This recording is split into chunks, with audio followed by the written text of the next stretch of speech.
Quando nós temos um gás mantido a uma certa temperatura, portanto, o sistema de N moléculas está em equilíbrio térmico.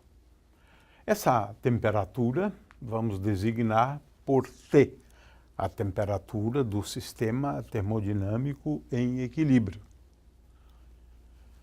Ora, esse número N é muito grande. Vamos sempre pensar em 10 a 23, ou 6,02 vezes 10 a 23, o número de partículas, de componentes do gás num mol da substância. Esse número N é muito grande. Ora, sabemos também que num gás ideal, por exemplo, as moléculas que compõem o gás têm velocidades as mais diversas. De forma que eu posso ter uma molécula com uma velocidade muito grande numa determinada direção e num sentido.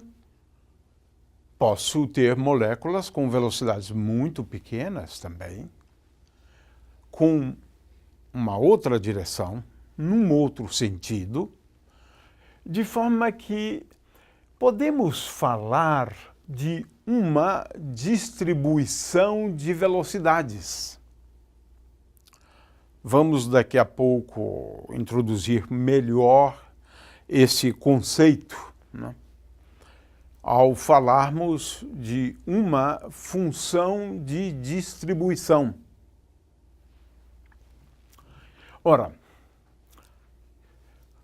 o problema que nós temos em mãos é o problema de determinar uma função de distribuição. Ora, para a gente entender isto, vamos, em primeiro lugar, introduzir um pequeno elemento de volume que poderíamos designar por dV.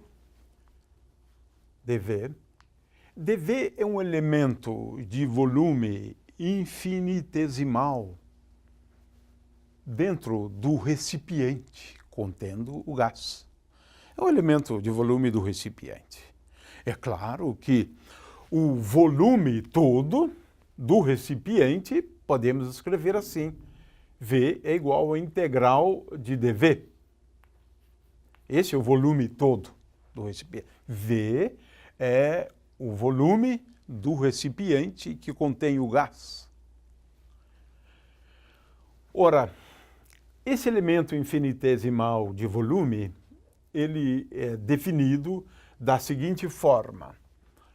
Eu estou imaginando um elemento de volume onde a coordenada x é uma coordenada cartesiana, de forma que eu considero um elementozinho de volume onde x vai variar de x até x mais dx. Portanto, esta é a diferença de coordenadas, é dx. Portanto, poderíamos pensar como sendo a largura do nosso elemento de volume. Faço as mesmas considerações, por exemplo, para as coordenadas que chamamos de z.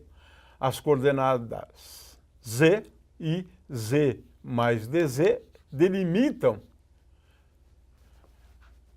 ou correspondem a superfícies, né, delimitando este volume. De forma que esse elemento de volume é dado por dx vezes dy vezes dz. É um elementozinho de volume do recipiente, como eu disse antes, né?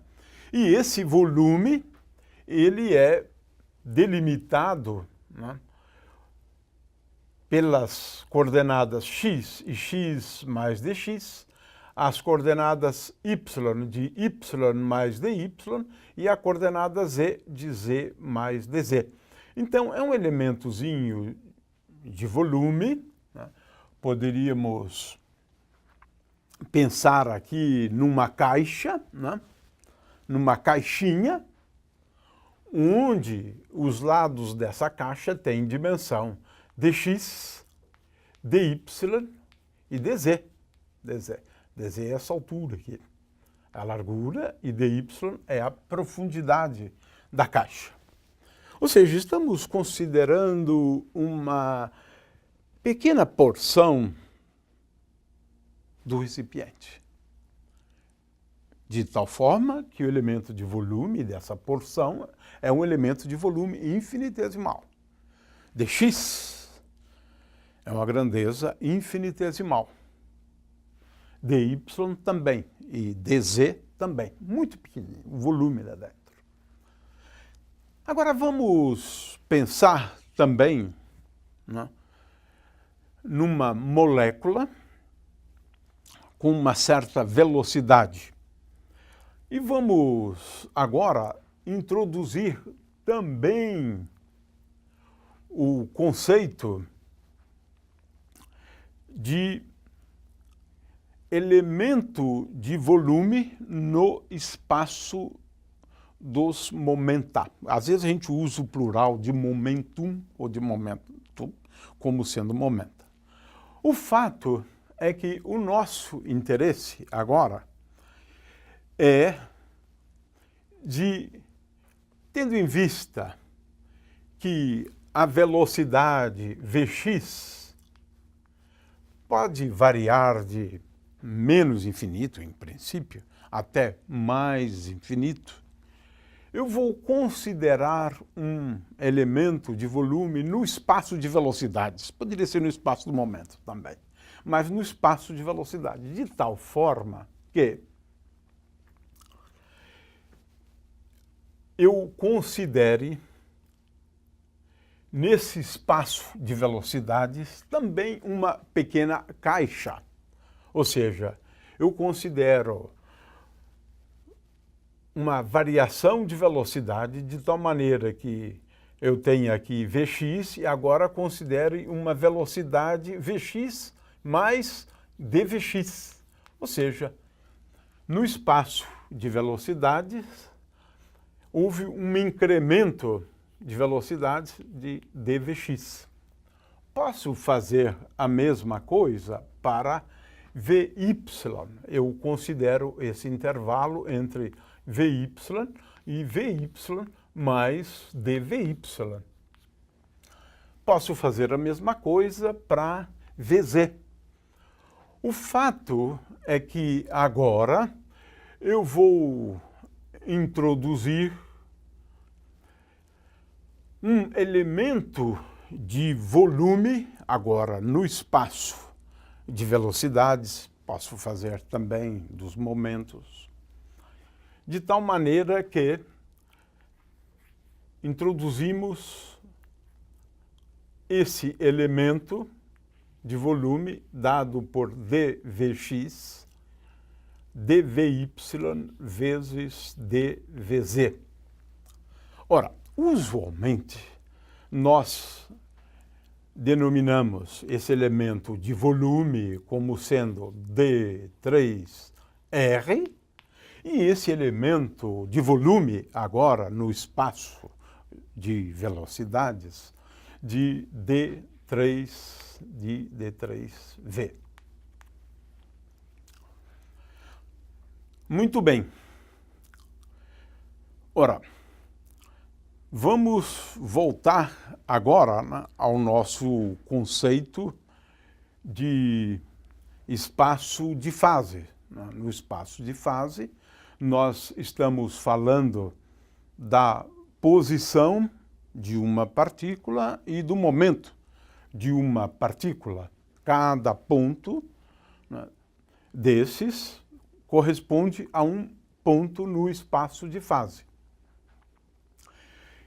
Vamos então agora formalmente definir, né, e eu tenho então aqui duas possibilidades, né?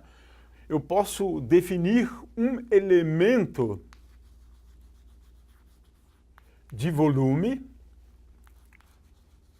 no espaço de fase, porque agora é o que nós estamos considerando, um elemento de volume no espaço de fase, onde eu levo em conta não só o vetor posição, mas o vetor momento. Ele é definido como D3R vezes D3P, onde D3P, a rigor, eu agora posso lembrar, e devo lembrar, que como P é igual a M vezes V, por definição, então D3P é a mesma coisa que D3V vezes M ao cubo, D3R. Então temos aqui as duas possibilidades de trabalhar com o espaço de fase, com o momento ou com a velocidade. A diferença entre eles é que tem aqui um M ao cubo vezes D3V. Muito bem. Então, eu defini um elementozinho de volume no espaço de fase. No espaço de fase. Muito bem. Ao que se propõe a mecânica estatística formulada por Maxwell e por Boltzmann. Ora, utilizando conceitos estatísticos, Maxwell e Boltzmann se propuseram a responder a seguinte pergunta. Eu tenho ali N partículas. Vamos designar por dN, veja, dN é uma fração do total de partículas. Vamos escrever dN como sendo proporcional, ou melhor, vamos nos perguntar pelo número de partículas contidas num elemento do espaço de fase. D3R, D3P.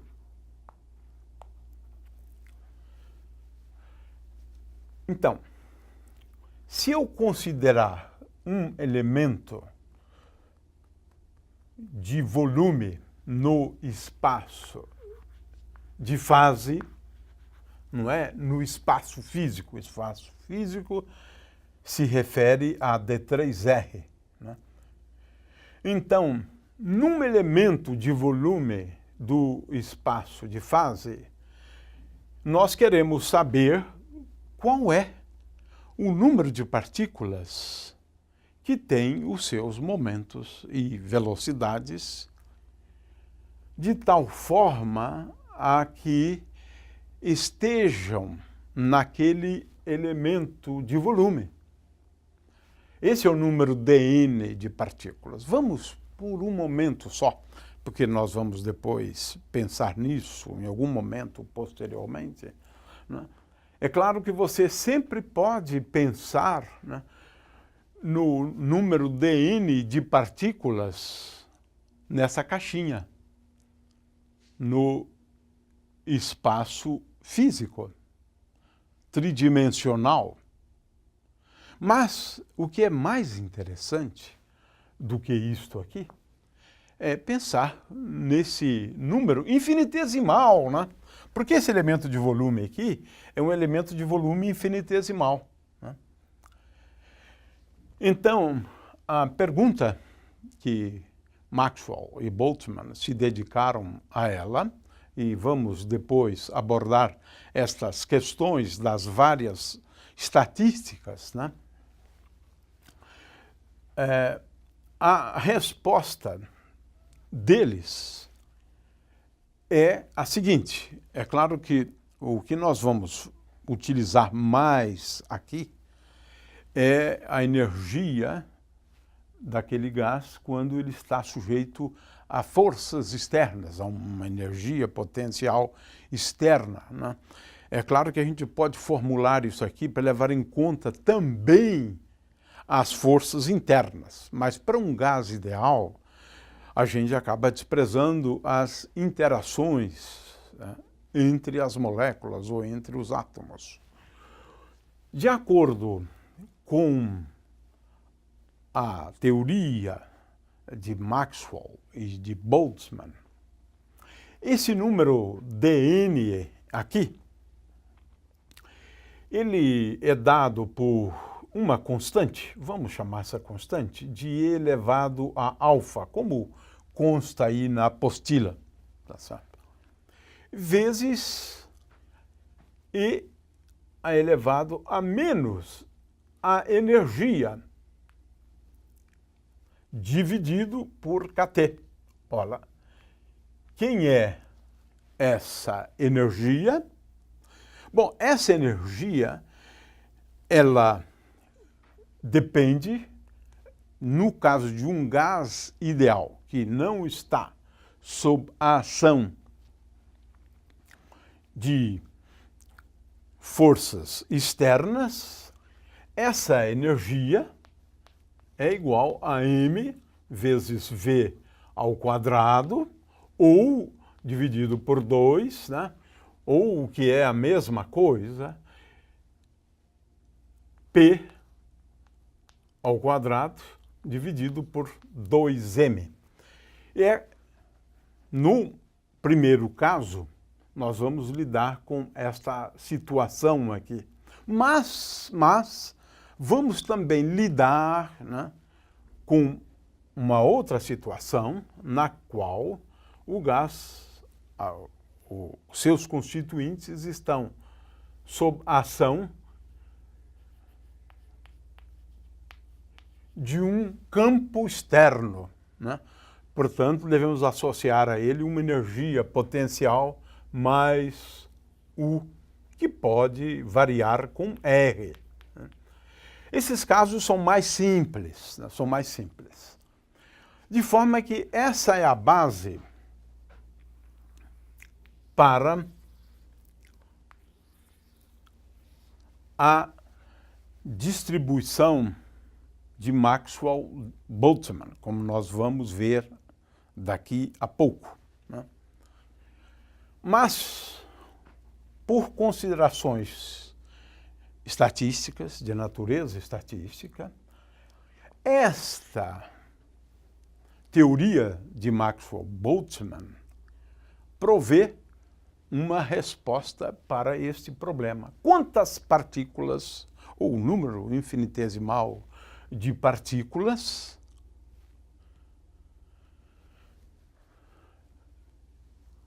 estão nesse elementozinho de volume do espaço de fase?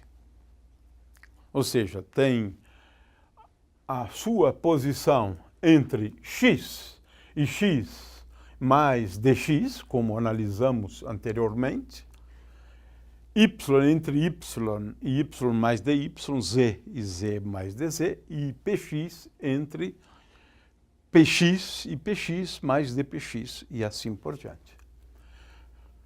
Isso aqui, essa expressão, será deduzida quando analisarmos as estatísticas. Estamos aqui apenas dando a resposta.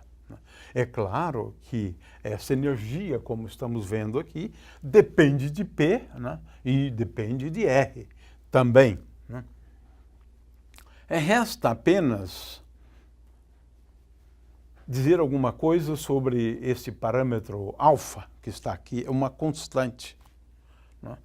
Ora, esse parâmetro alfa, ele é determinado fazendo uso da condição de que, afinal de contas, se eu somar sobre todas as coordenadas, né?